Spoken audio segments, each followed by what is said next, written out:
Thank you. Good morning, everybody, and it's a pleasure to talk about my favorite subject. You know, those of you who know me, I have spent most of my life in the power system operations area. So now I think we're entering this new area when everybody is talking about data science and the application of data science. The problem, of course, is that it's not very clear where data science can be applied. Okay, there is this thinking that suddenly we have lots of data, and so there must be some ways of handling that data in a more meaningful way. Now, think about it a little bit. The first thing I want to do is just talk about some of the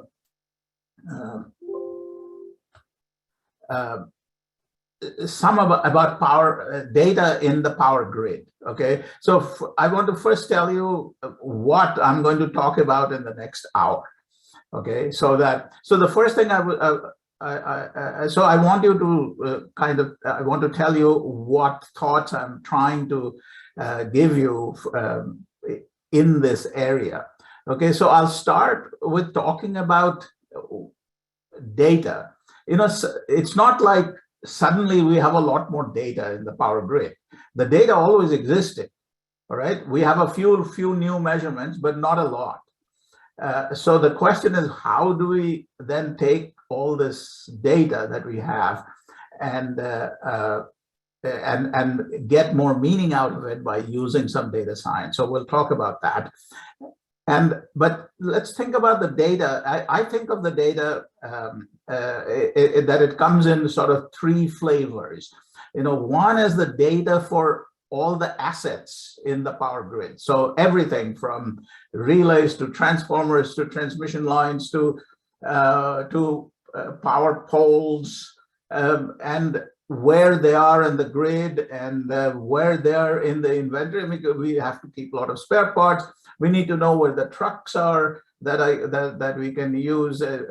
It's just that there's just huge numbers of things that a power grid entails. So every power company then has to keep track of all these things. Okay, so that's from a operations point of view. I think of that as static data. That is data that doesn't change very much. Okay, we always try to keep so many thousands of distribution transformers spread around the grid, right? So that's, to me, the real-time data is we have lots and lots of measurements which we're measuring in real time. Now that's the data that's very important to me as an operations person, that what are we, and so I consider that real-time data, and that's of course changing. And so I have to keep taking measurements over and over and over again to keep up with the changing data. All right, so that's the main data that I worry about, is what is the real-time data. And once the data has been measured and I have used it, then it becomes historical data. So I take that data and I store it. So I have three kinds of data. We have the asset data, we have the measurement data, and we have the stored measurement data. And we can keep years of stored measurement data. And you can see right away that the real-time data, a snapshot of real-time data, is relatively small compared to what the static data is, the system data, or the historical data. And the historical data keeps exploding, right? Because you're always accumulating it all the time. So now let me concentrate on the real-time data. You know, again, there's we tend to think of operations in three different categories. There's the market system, okay, that calculates scheduling and so on. There's the transmission system, where we have the EMS, which is gathering all the SCADA data. And today we're getting a lot more phasor measurement data. Okay, and we'll talk about that. In the distribution side, we have the DMS SCADA, we have the outage management system, and I'll talk about that a little bit when I get to the DMS. And then the new thing is the AMI data. Okay, that didn't have to be. So on the transmission side, we have a lot more PMU data coming in, and we have on the distribution side a lot more AMI data. Now, among all these, there's also this issue that the whole grid is transforming. So right now we are putting more and more renewable generation, and a lot of that renewable generation comes in smaller sizes of generation, and they're often on the distribution side. So we're sort of changing the generation pattern of our grid, and somehow this measuring system and the operations have to deal with that. And so that's one issue that is changing very much the grid. And the other issue is this whole idea of resiliency. We're getting more storms, more natural disasters, more customers are being outaged. So for the real-time data, we have to worry about where this data resides and what we do with them, okay? Because people are coming up with new applications that we could do with all this new types of data. And so then the data communication thing comes up as a big thing, because in the past, what we've been doing is taking all the real-time data and putting it in the control center, centralizing all of the data. So all the communication lines were from substations and measuring instruments to the control center. That's not necessary anymore. You can put the data wherever you want. All sensors have enough storage devices. So then the question is, what is the data that you have to move? And what is the data, and where do you want those data to be stored? So that's going to be the main focus of this thing. Now, let's just talk about power systems data. This is a huge amount of data, just the thing. So let's just take some numbers. I took these numbers, these are rough numbers, back of the envelope numbers. There's basically about 7,500 generating plants in the country, okay? And of course, the numbers of renewable generation is growing very fast. So I'm just sort of still in the old age. And then there's about 75,000 transmission level substations, all right? And there's about 300,000 miles of transmission, consisting about 100,000 lines and transformers. And then there's about 2.2 million miles of distribution, and about 1 million distribution feeders. And we have about 300 million customers, and this is the whole US, okay? So those are the numbers. Now, all of you have run power flows of transmission systems using either PSSE, Powerwall, something like that. So if I take the biggest size of a power flow that I've seen for the Eastern Interconnection is about 80,000 buses. All right, so it's about 80,000 buses for that. For the Eastern Interconnection, maybe 10, 14,000 buses for the Western Interconnection, and something like 4,000 buses for the ERCOT. If you add them all up and you put them all in the PSSE database, you end up with 2 gigabytes of data. All right, now that doesn't seem like much, right? 2 gigabytes of data is very simple to handle. But if you think of all the pieces of equipment, the problem with the power flow data is we just call buses, which are actually made up of a few thousand pieces of equipment in the substation. So now, if you now have a database which includes every transformer, every bus, every switch, every thing, all of the transmission side, and then think of all the distribution materials, you're talking about petabytes of data, all right? So that's the kind of big numbers we're talking about. I'm not. Okay, here we are. So now the system data, the static data, not the real-time data, that to manipulate that, it takes a lot of effort. Okay, so and the database is huge. And so everything, asset management is a huge issue. You know, you have to make decisions on how much spares you need to have, how much inventory you need to have, how many trucks you need to have. All of those things have to be done by knowing what is going on. So often you'll see that people will be talking about their AM/FM system, their automated mapping facilities management system, which is this database. All right. And everything we do as engineers have to come out of that database. Now, we may keep that database, my database, separately because I'm using it all the time, but it has to go back and match what we have in the big database. All right. So these are very large programs that have to handle these things.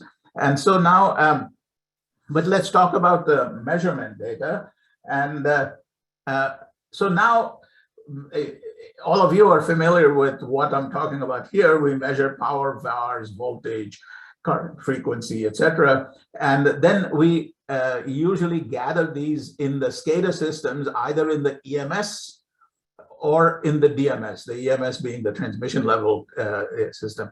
Now, like we said, on the EMS side, we are now getting PMU data. And the difference is, of course, that the SCADA data on the transmission side, we gather about every 4 or 5 seconds, 10 seconds, in the seconds range. All right. But the PMU data is being measured at 60 times a second. All right. So now we've got a big difference in the amount of data that we are measuring out on the transmission system. And this, we haven't quite figured out how to handle two kinds of data, the SCADA data and the PMU data, in the same EMS. All right. Now, on the DMS side, we don't even go a few seconds. You know, the SCADA data on the DMS is measured every 10 seconds, every 30 seconds, every 60 seconds, something much slower than what we do in the, that's because on the distribution side, we don't usually use data very fast type controls. So we get by with smaller. And then the AMI data, which is new, which is right on the doorstep of the customer, that is being collected every 5 minutes, 15 minutes. So that's a much slower collection.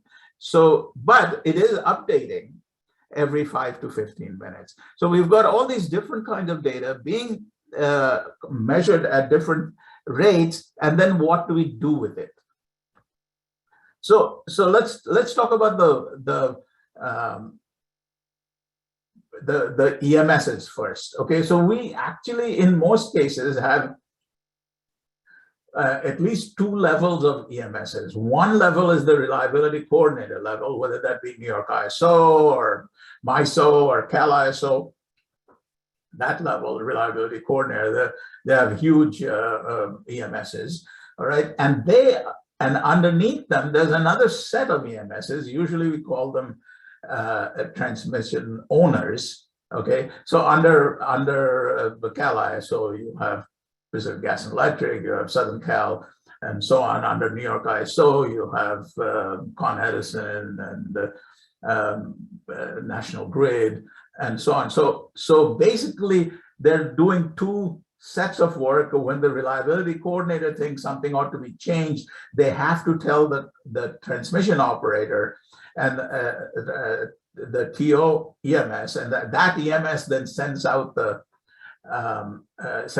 signals to open a breaker or something like that. This is also true for AGC. All right, so the New York ISO is a balancing authority by itself, so it'll decide what the ACE error is at that level, and then it'll divide it up into the different transmission owners. And those transmission owners, like Con Edison, will then send out the signals to move up and down the generators in their region. Okay, so it's always a hierarchical kind of a system that we have set up. In some areas, you may need more than 2 layers of hierarchy. All right, and the other thing is that all of the data being collected, all of the data at the transmission level, are all coming from the transmission substations. All right, we don't have measuring instrument somewhere in the middle of a transmission line. All the transmission data are coming from the substation. So that now I'm just mentioning that because this gives you an idea of what the communication system is, where the data is moving from the substations to the control centers, to the reliability coordinators, and the operational decisions are being sent down the other way. So you have to have also communications between the reliability coordinators, so coordination, and also between the transmission owners. They have to also talk among themselves. All right. So now let's talk about how big is this amount of data that we have to keep moving. Okay, so I again took some rough numbers. All right, suppose a reliability coordinator has 10 balancing authorities or 10 control centers underneath it. All right, rough average. So then the average, and then let's say the average control center at the transmission owner level has 100 substations. So there's 100 substations where you're getting data from into one control center, and there's 10 of these control centers under a reliability coordinator. Let's say that each substation has 100 measurement points. All right, again, a rough number, some are less, some are more, but it's in the ballpark. So these are the measurement points, the P, the Q, the V, and so on that you measure on the SCADA system. And let's say that we are measuring the SCADA rate is about 5 seconds. If I calculate this thing, it turns out that the average data rate from each substation is only 20 bytes per second because it's only updating every 5 seconds. So that, if you average in the control center, that's only 2 kilobytes a second. And if you average the data rate at the reliability coordinator, it's only coming to 20 kilobytes per second, which is nothing by today's communication standards. And so let's not get, I mean, this was absolutely no problem. It was a problem in the 60s when they first set it up to handle 20 kilobytes of data per second, but it's today that is nothing. Now let's add the PMUs. Suppose we say that every PMU or every substation, I turn all of my measuring points, all my P's and Q's and everything into PMU data, okay? Voltages and currents running every,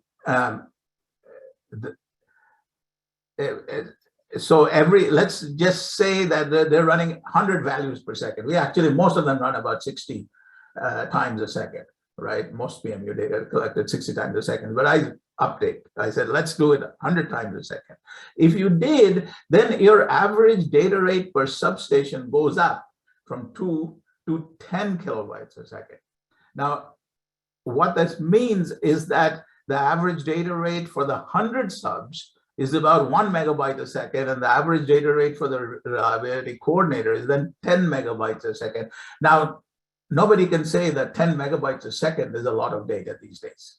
All right, everybody. I mean, you're teenagers that play games on the internet. They're running that kind of rate. So when you hear somebody from the EMS saying, "Oh, our data rates are killing us because we can't handle this," that means they're still using very old non-fiber optic cables to run their data, and they're just complaining. They're willing to spend the power company. They're willing to spend more money on their children's games, but they're not willing to spend the money to run 10 megabytes a second on their control center. But I think the most power companies, most of the systems are really now getting fiber optic cables, and this is not a problem. Okay, now the one thing I wanted to point out was, what is the use of PMU so fast?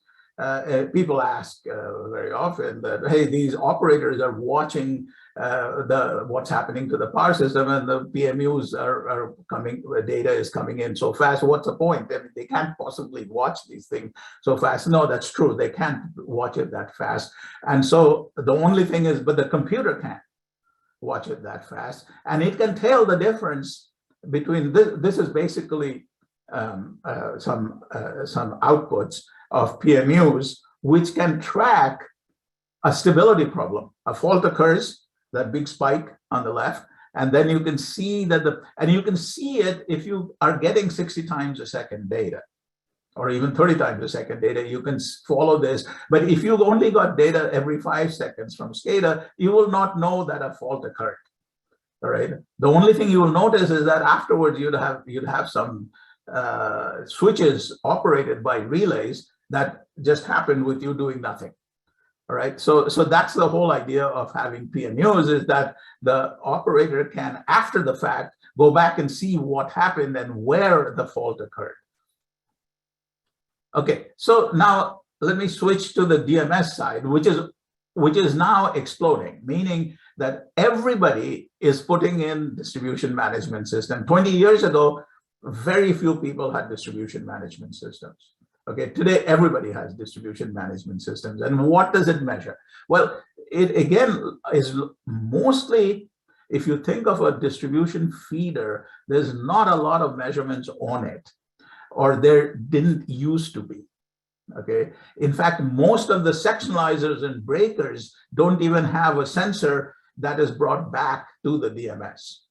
All right, so if a fault occurs, the breakers open, or fuses or whatever, and the operator doesn't really know. I mean, there's nothing that coming back to the DMS which is telling them. And in fact, the only way the operator knows that a particular neighborhood is out is because we have the outage management system, not the SCADA system, but an outage management system which works on customer calls. All right, when a customer loses lights, they always call and say, hey, we don't have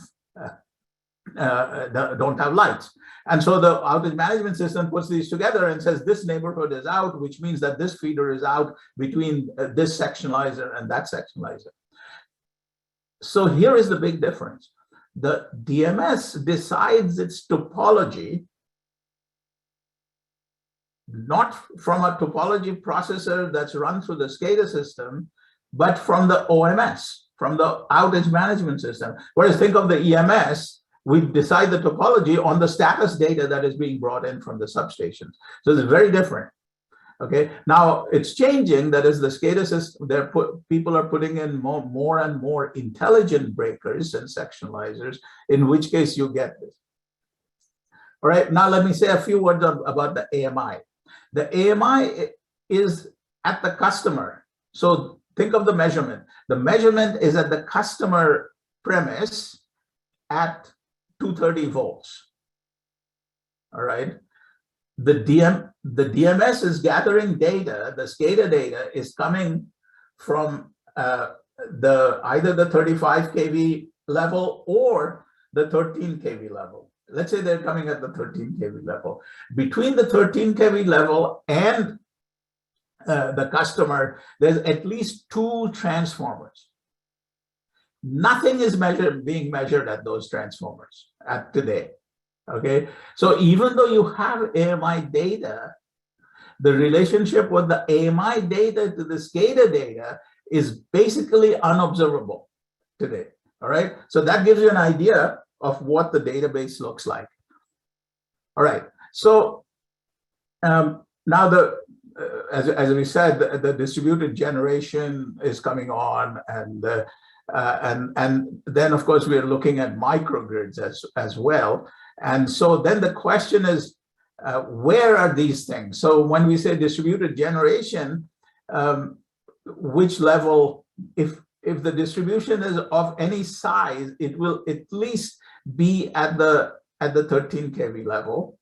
All right, but if the generation is rooftop solar, it's only being connected at the 230 volts.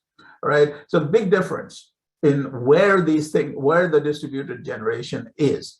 All right, so if you look at a DMS, this is a typical view. Actually, this view I took from my power company, who can look at this is the view of my town, Pullman, which is a small town of about 35,000 people, and it has about 13 kV feeders, which kind of supplies the town from 3 substations. But that's what the operator is looking at, sitting in Spokane on his or her DMS. All right, and then if you zoom in, you get to see something more like this, where a few of the reclosers and switch capacitors have communication back to the DMS. All right, so now let's talk about data exchange issues. How do you need to move this data? All right, so now the problem is that all of this data needs to move so that you can run your applications, right? So whatever the OMS spits out in terms of topology has to somehow get to the DMS SCADA system and match it with the SCADA system, and then run application. Let's say you're going to do volt-var optimization of your distribution feeder. Well, all of this data has to kind of come together.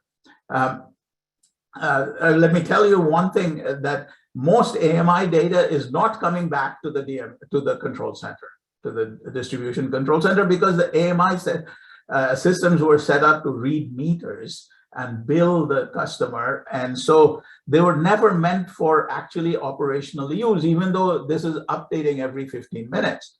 Okay, and so the way so people are now scrambling to see if they can make the AMI data available every 15 minutes. Many AMI databases are set up so that they only update, you only get the data after a day, after 24 hours. You can only look at yesterday, which is too late for operational purposes. So now I think people are scrambling to say, hey, let's see if we can actually update it every 15 minutes and make that available to the, so these are all changes that are occurring in the system. So now, if you think of where this the data has to go, we kind of talked about this already, so I'm going to go through this.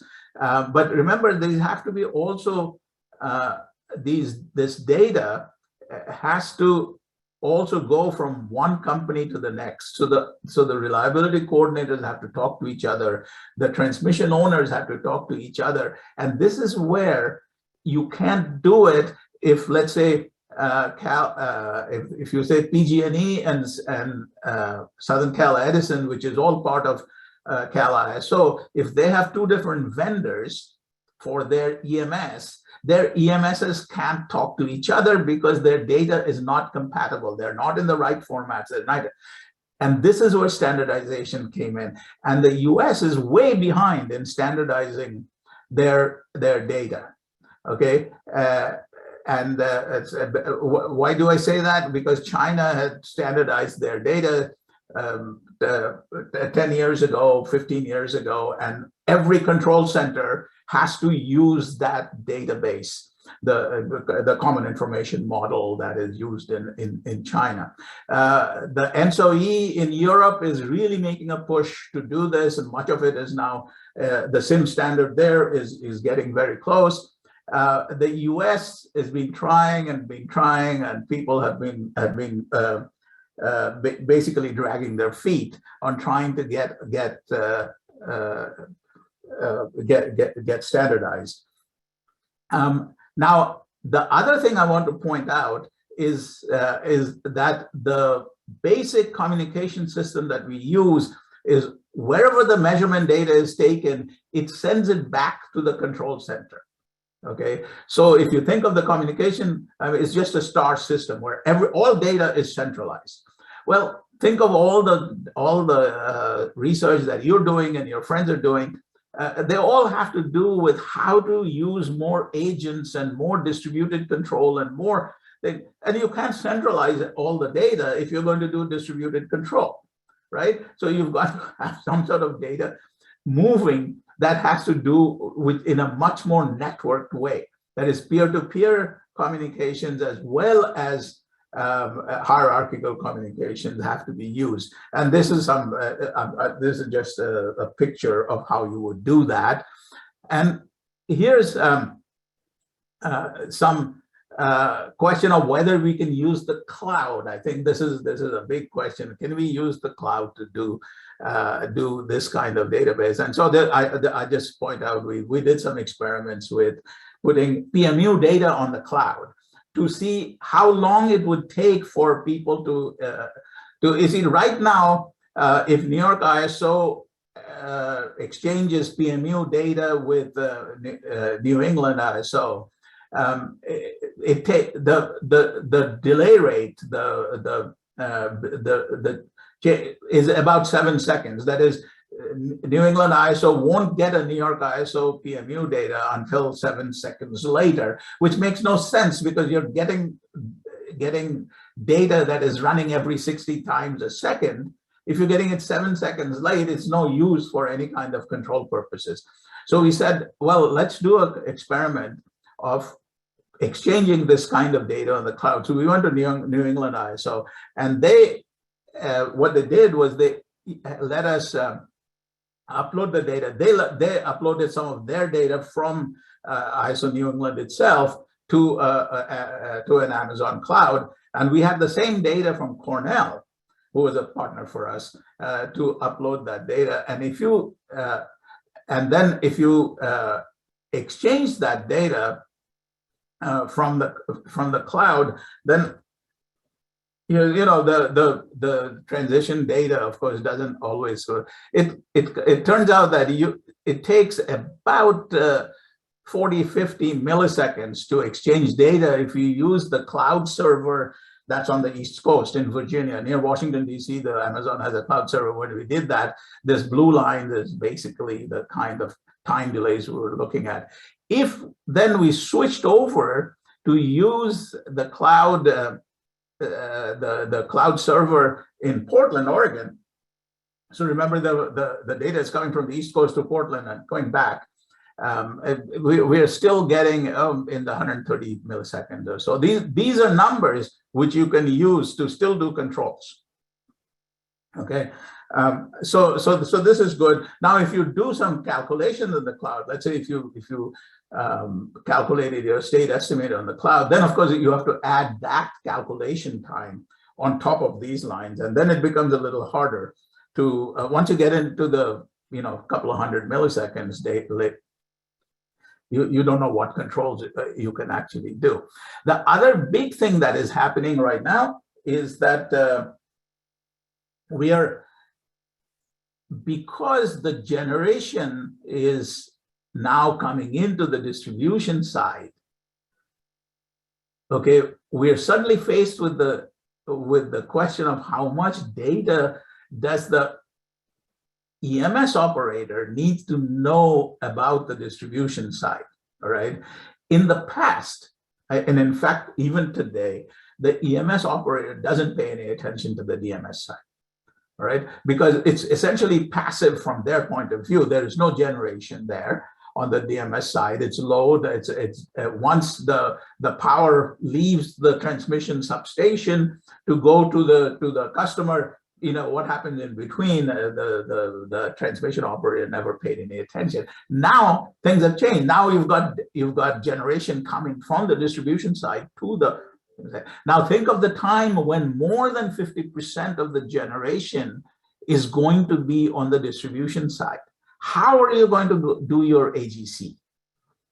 All right. Now we are talking about not just data exchange between the different levels of the transmission and different parts of the distribution. We're talking about actually exchanging data between distribution and, again, there's a lot of work going on in Europe about the TSO, DSO data exchange. There's not a lot of work going on here, even though many companies who own this transmission and distribution are finding it necessary to connect their DMSs and EMSs.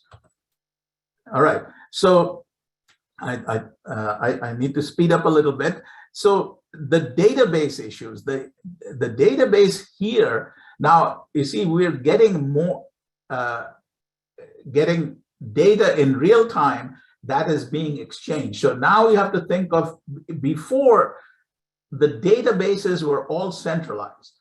So every company had their centralized database at the EMS and a centralized database at the DMS. Now the question is, does that make sense? All right.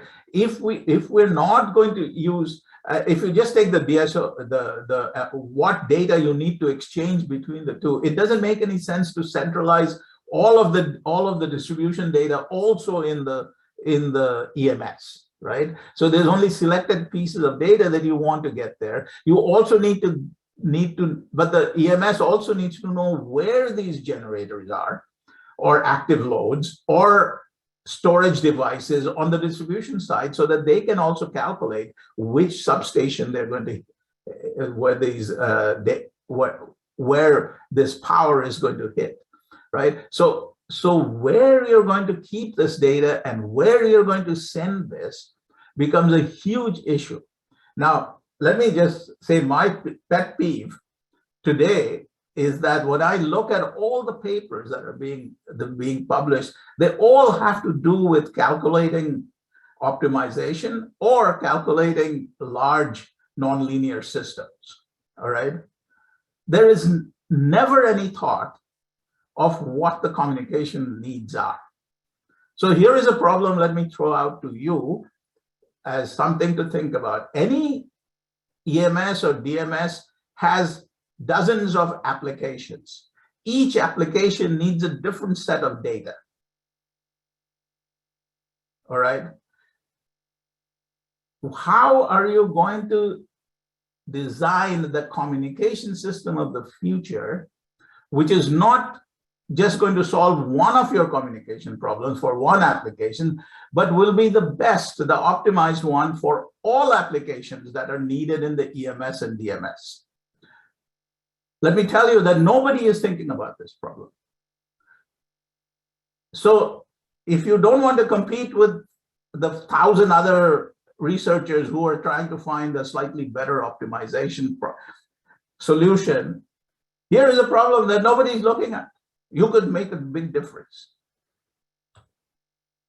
Okay, so now what I'm going to do is, I told you there are hundreds and hundreds of applications and the thing. Let me take about three applications, and I'll be very quick about this, that actually needs to have coordination between transmission and distribution. One of them is volt-var control. One of them is power balance, or AGC. And the last one, which is even more complicated but more difficult, is the resiliency. And I'm going to skip through a few things here. See, this is the volt-var control, and you can see that if you're going to have volt-var problems on the distribution side, the transmission side would provide the VARs, which it does today. But if you're going to have volt-var problems on the transmission side, can the new things that are coming in on the distribution side provide VARs up the chain onto the transmission side? So that's the question here. In the power balance, this is a much more difficult problem, because now what you've got to do is you've got to send your AGC signals not just to the generators that are tied to the transmission system, but also to those generators, and now even active loads and batteries that are tied to the distribution system.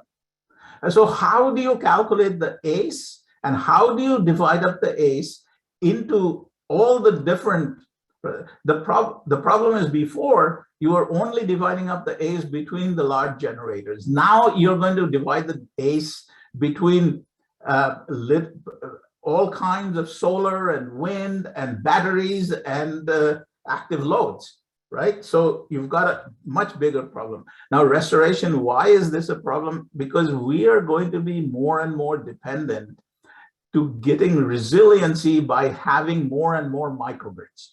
Right? That is, we're going to be dependent on little islands that will survive storms by itself because it has local generation and local storage.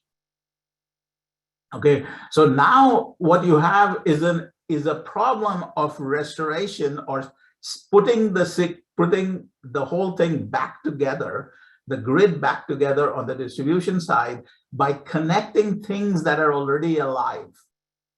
All right. Now, remember what I'm saying. Think about what I'm saying. In the past, things on the distribution side were all dead. And restoration meant connecting dead things to a very controlled live system that you're slowly bringing down the chain to connect the lower and lower voltages. That's not going to be the system now. Now you're going to get all kinds of islands, and you've got to. So there are safety questions. There are questions of what data you need from these live systems before you can connect them. All right, so I'm going to stop here because I want to leave some time for things. So I've pretty much said all these things, but I just want to leave you with some things. We collect a huge amount of historical data.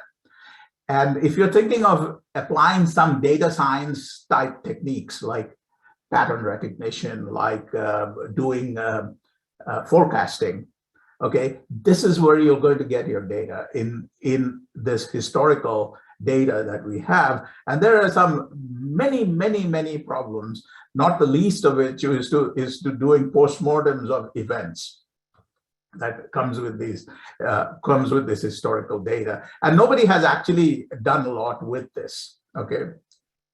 I mean, if you think of the things we do today to investigate our blackouts, you know, they're basically very manually done postmortems that are done today. And this is where I think we can use a lot more automation, a lot more computer ways, you know, very simple things. You know, you get a blackout and you think this is a teachable moment. So you should use this blackout to teach operators how to avoid it. Okay, that means that you've got to come up with a scenario that duplicates that blackout.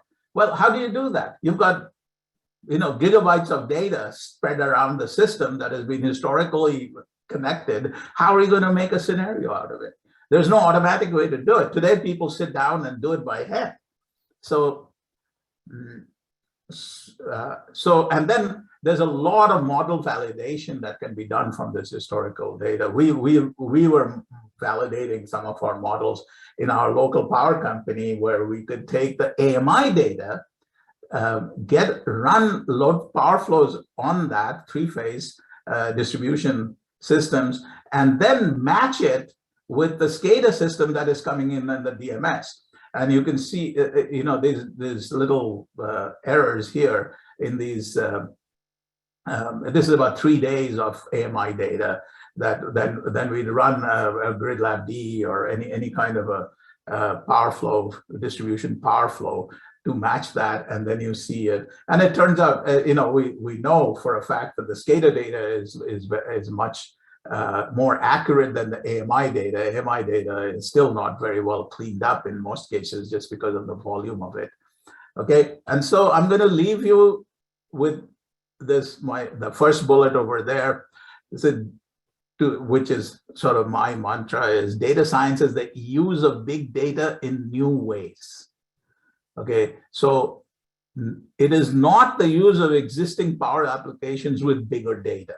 I don't think that's a problem. The data is not growing that fast. But there are many ways to actually get to help the operator make their decisions. That can be many of the big data things can use. So that's my last slide. So I will stop here and I'll open it up for questions. All right, thank you, Professor Bose, for this wonderful talk. And yeah, I really learned a lot, and I'm very interested in this topic. So I have collected some questions here. At the meanwhile, for the audience, if you also have other audience, if you also have some questions, please feel free to ask me through the chat box. All right. So the first question. Should I stop sharing? Should I come off and let people? No need. I think no need. Okay, we'll leave it this way. All right. Leave it. Yeah. So first question: do you see a need to have AMI time synchronized, to have them time synchronized? I would say that the AMI data, I think that was the question, right? Should the AMI data be time synchronized? Mm-hmm. And I think long before I worry about time synchronizing AMI, I would like to time synchronize this SCADA data, which is not time synchronized today. And that is much easier to do because every measuring instrument today, every sensor can have a feed from the satellite, and so this can be done, but people are not doing it. All right. And the SCADA data is much more important because many of the things that we do, especially at the EMS level, would like to have that time synchronized data, and we don't have enough PMU data to do that. All right. And the most important thing for synchronized time data at the EMS level is the timing of the breaker's status change. That is, if a breaker opens and closes, whether it does it a few milliseconds before or a few milliseconds after makes a big difference in what happens to the power grid at the transmission level. So I would say SCADA data at the EMS level first for time synchronization. Mm-hmm. And then with the AMI data is coming in every 15 minutes. Okay, so if it's off by a few milliseconds or even seconds, it probably won't make a difference because the gap is a lot between those that set of data. So you for any kind of an operational use, the AMI data you'll have to interpolate anyway, even if they're synchronized. I see. Thank you. Another question from Jin Yong Zhou. Professor, both while the volume of data being transferred to control centers is not a problem as you indicated, is it necessary to move all the data? Should the data be processed before reaching control centers? I guess I don't quite understand that question. Should the data be processed before it is being utilized by the applications? Before they reach the control centers. Yeah, well, that's a very very interesting question. And people forget that all data, even in the very old days when we had the not very intelligent sensors, we were already processing data before we set it up to the control center. Meaning there were always reasonability calculations. If the things were not within a certain boundaries, we didn't send it up. There were all. The question is not whether we should process data, is how much we should process data. Right. So it's a matter of what you're going to do with that data. And so, for example, state estimator, if you think about the state estimator, okay, so a lot of state estimator cleans up a lot of data, right? I mean, that's part of the reason why we do state estimation. But remember, there can be local state estimation as well, because you've got, and this is not done today and should be done.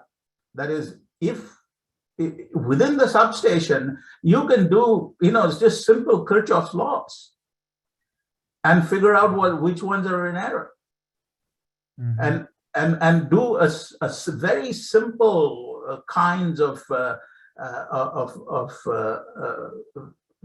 processing, state estimation processing at the substation before you send up the data to the thing. Now, of course, but nobody's doing it because we've gotten used to just sending up data. So it's a matter of how much processing you would like to do. The question, for example, I mean, this is a very, very important question because what you're asking is today's controls. All of our controls today is done on raw data, not on state estimated data. Should we be doing it on state estimated data? I think we should, provided that we can do the state estimation within the time period needed to be able to still do the control. So if it's fast enough, you'd rather use cleaned up data in your controls rather than the raw data, which is what we use for VoltVar or for AGC or whatever. Yes, you need to evaluate the computational power. Yeah. Right. And there is a problem there because, like I said, there are dozens of applications in the control room, right? The control center that is running. So I said for the state estimator, it'll be much better if you can clean it up before you do, let's say, AGC. On the other hand, there are lots of other applications that may not need that kind of cleaning. Okay, so you have to kind of decide which data needs to be cleaned, which data doesn't have to be cleaned. Some data may be given and still cleaned and given a better data, because it'll take a few more milliseconds to do that. So these are the kinds of questions on the data side in operations that people haven't actually thought about. Yes, I see. Yeah, another question from Lin Li Jia. You mentioned, thanks, Professor, both great talk. You mentioned there's a gap between the communication of EMS and DMS data. What's the main challenges in this problem? Is it mainly because technical issues or negotiation between different organizations? No, technically there's no problem. I mean, there's plenty of, it's easy to move data today between EMSs and DMSs. I mean, that's not the question. The question is what data you want to move and how often and what will you do with it. All right. So this is kind of an application by application. But the reason I think that we're going to get into trouble as we get more and more generation on the distribution side is that right now we depend on all generation being visible from the EMS side. And that won't work because many of these new generations on the distribution side is not visible to the to the EMS. All right. So, for example, if there are people now who are being allowed to bid into the AGC and PJM.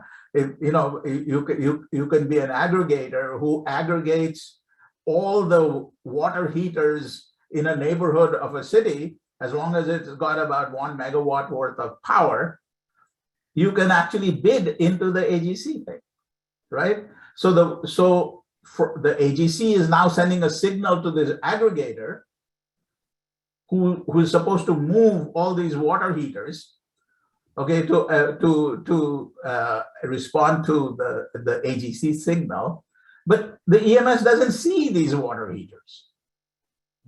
So somebody's got to fix it. The aggregator must have that data coming into some spot where that data of how much power the water heaters are giving out should be, or taking away, should be used by the EMS. Okay, so this is a horribly difficult question, which is being glossed over by, say, people like from the market side. Everybody know that the FERC 2222 rule now says aggregators should be allowed to bid into everything into the market, right? Okay, that's fine. But after that, what happens? How are you going to know what the hell these guys are doing? Yeah, I see. So is that one of the reasons that you were mentioning that there is a lack of research in the communication for DMS and EMS? I mean, besides for this, the data coming from the distributed generation side, so what other communication issues you think that needs our consideration? Well, let me put it in perspective. The communication between the DMS and EMS is what makes the problem even more difficult. All right, but the communications just on the EMS side or just on the DMS side is not solved. All right, that is because on the EMS side, people haven't figured out, well, people haven't changed the way they exchange information, all right, between control centers. And people exchange very little communication between control centers. Let's say on the Eastern Interconnection, there's, I don't know, a couple of hundred control centers at the transmission level. You know, they should all be exchanging data so they can actually take into account what the neighbors are doing. I mean, I think even the elementary power engineers, you know, in their senior year realize that if you don't model and know what is going on in your neighboring system, you're not going to get the right answers on your own system, right? And this is a huge problem today because people are very restricted on what data they can exchange. Now, if you go to ask them, they said, "Oh yeah, we are doing you know, exchanging data," but the data comes like many seconds late. You know, you can't do real-time operations with that. So there are lots of issues on the just without considering the DSO TSO interaction. There's lots of communication issues. Communications is unfortunately not something that power engineers look at very closely. Even people who are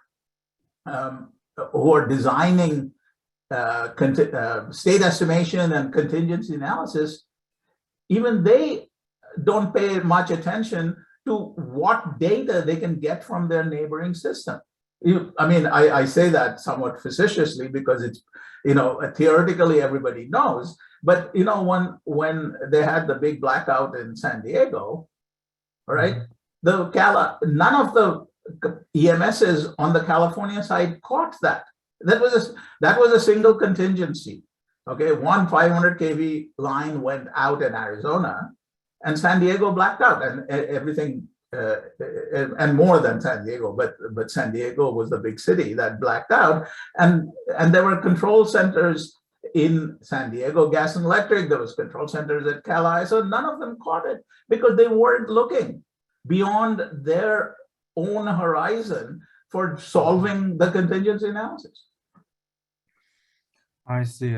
But so by emphasizing that the importance of the neighboring data, do you mean that there is a need to push for decentralized control?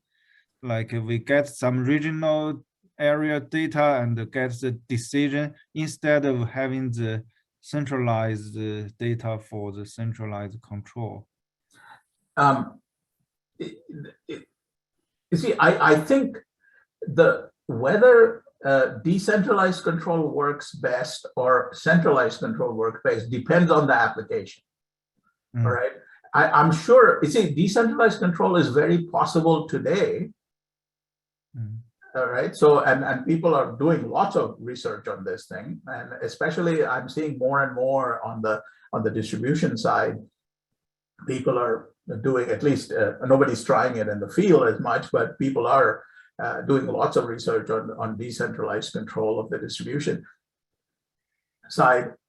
It can be, I mean, that is the way to go for sure, because if decentralized control makes it faster and makes it better, then we should do that. And it can be done. The technology is there. The question, but to be able to do it, the technology requires you to understand the communication. What data needs to be moved and how fast. Okay, and this is why I think that it's important for power engineers to study communications. I don't mean study communication from a academic point of view. I mean study the effect of communications on this thing. So people who are doing I see lots of papers about, you know, if you do distributed control this way, you know, I get 5% increase in my response and all this. But then I say, well, but have you thought of what the communication would look like to be able to do this distributed control? And is it feasible? Is it doable? Does it make it more difficult? Not only that, you're not the only application that the control center has to run. There's 24 other applications that are being run. So, what kind of a communication that is needed to optimize all of these applications? Yes, I see. So I will take one more question, then we will call it an end. Okay. So thank you, Professor Bose, for an enlightening talk. Do you believe there is a possibility with all this data available to a truly distributed control or operation, something like each asset is intelligent enough to make local decisions which help in maintaining global objectives? Well, I think I hear that question very often, but that question is too generic. The answer is always yes. See, but the fact is that the Eastern Interconnection has always been a distributed control. The Eastern Interconnection, there is no one control center in the Eastern Interconnection that's looking at the whole thing. So distributed control has always been there. The question is what and how, and what is it that you're going to achieve by doing distributed control? Distributed control is a generic term, right? I mean, it's distributed. How distributed? Down to the individual home or what? Okay, so the answer to a generic question is always yes. But what is the distributed control that you want to do? Yeah. All right. So thank you a lot, Professor Bose. And this talk is very enlightening, and I learned a lot from it. And I also believe the